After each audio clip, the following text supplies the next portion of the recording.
love India. Absolutely. I've chosen India to live my life in. I've now lived more than half my life in India. Yes.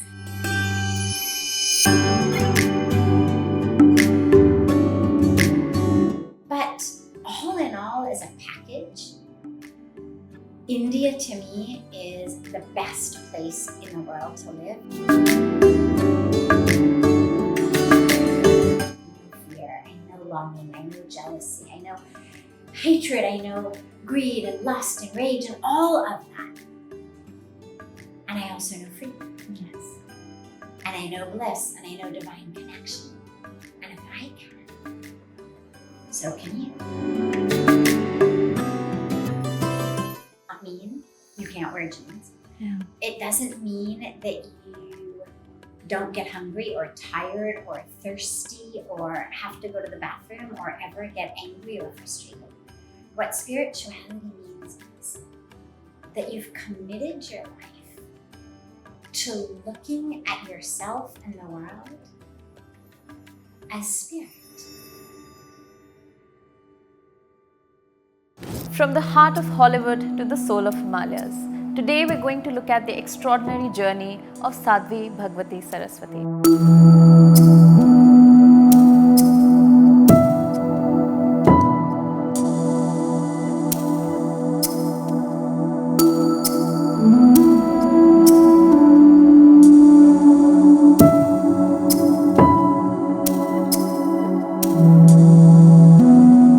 Welcome and thank you so much for giving us the time. Jay, wonderful. First of all, I love your name. It's so beautiful. It's so tranquil. Is there a story behind the name? Well, Sadhvi Bhagwati Saraswati has 3 parts. Right. We'll start with the last. Yes. Saraswati is the lineage name of our tradition, of our parampara. So my guru is Puja Swami Chidanand Saraswati. His guru was Puja Swami Dharmanand Saraswati. All of the Swamis and Sadhvis in our lineage have Saraswati as the last name. Right. It's a lineage name, a family name. Like in a family, everybody has the last name.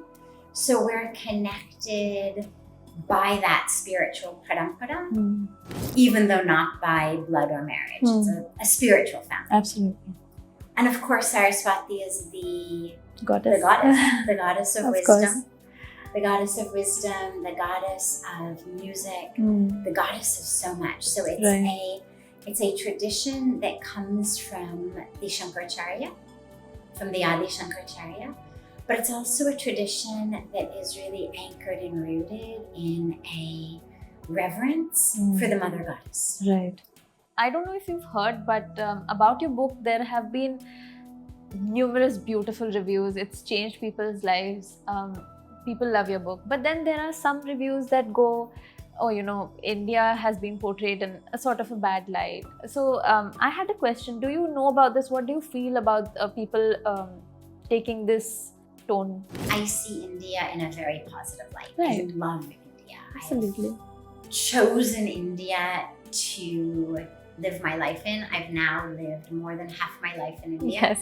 I lived 25 years in the West and now 28 years in India. Anywhere in the world is a package deal. Right. It's going to have beautiful plus points, and it's going to have aspects that if you had a magic wand, you would do away with them. Yes. And so for me, of course, are there things that if I had a magic wand, I would change about India? Sure. Who wouldn't? Many of them are things we're actually working on. Aspects of pollution. Yes. Cleaning the rivers, cleaning the land. But all in all, as a package, India to me is the best place in the world to live because look, ultimately at the end of the day, what really impacts you is not just the outer trappings. It's actually the inner feeling. Right. And the spirit of India the bhav of India, the tradition, the culture of India is something that you don't get anywhere else in the world. So can you point to things and say, oh, this isn't good or that isn't good? Sure. Yep. You could go to a, super fancy 5-star hotel or restaurant and you could still point to things and say, this could be better, that could be better. But that's the nature of nature. So in your book, you've called yourself, I think you've referred to yourself as a reluctant spiritual seeker in the beginning. Why was that? I was definitely not on a spiritual path. Right. I was an academic, I was a scientist. I had graduated undergrad from Stanford. I was in the midst of getting my PhD in child neuropsychology. Wow. I was a scientist. I was not someone who was religious, but I was also not someone who would have said I was spiritual. I was focused on my academic work. I was focused on my social life. I was focused on volunteer work. So I had a lot of pieces of my life, but spirituality was not one of them. Right. And it wasn't that I looked at it and said, no, I'm not interested. It's just that I didn't know anything about it. I didn't know people who were really spiritual. I didn't know enough about it to assume it could be me. The people I knew who were spiritual had a lot of different rituals that I thought, Yes. they would sit and they would pray and they would chant and I was like, I'm not so interested. I didn't have a connection to God inside. I always believed that there was A higher a power. planner, a higher power, Yes. but I didn't have a connection to that. Yeah. And it wasn't until I got to India. Wow. That was when I first experienced God, was standing on the banks of Ganga. That was how it happened, was Interesting. standing on the banks of Ganga and looking out over Ganga's waters. And Rishikesh was the very first place we came in. Wow. And I had no idea that Ganga was sacred. I knew it was a beautiful river. I had no idea it was the mother goddess. And I go down to the river just because I'm hot, I'm tired, we've traveled in from Delhi. I go down to the river just to put my feet in the river and freshen up. And I look out and I have this incredible darshan of Mother Ganga. And suddenly I'm in the presence of the divine. For the first time in my life. And God was everywhere. Yeah. In everything and in me as well. And not only was it the first time I'd had an experience of God, but it was also the first time I ever even thought that I could be part of God. Okay, God exists, that's a different thing. But I am part of God, I never would have believed you. And suddenly I was having this experience and being one with God. And that was the immediate transformation. So yes, I was not a spiritualist. A little fun, maybe, this question. Do you have any guilty pleasures that still connect you to your maybe old life, your old version in LA? Great question. I definitely still have pleasures. I don't have anything I feel guilty about. Oh, wow, that's a great I have banished guilt from my life. I think guilt is one of the worst toxins that you can take in. You're right. Remorse and regret are actually very powerful emotions. Meaning, let's say that I did something that hurt you on purpose or by accident. Either way, knowingly, unknowingly. Right.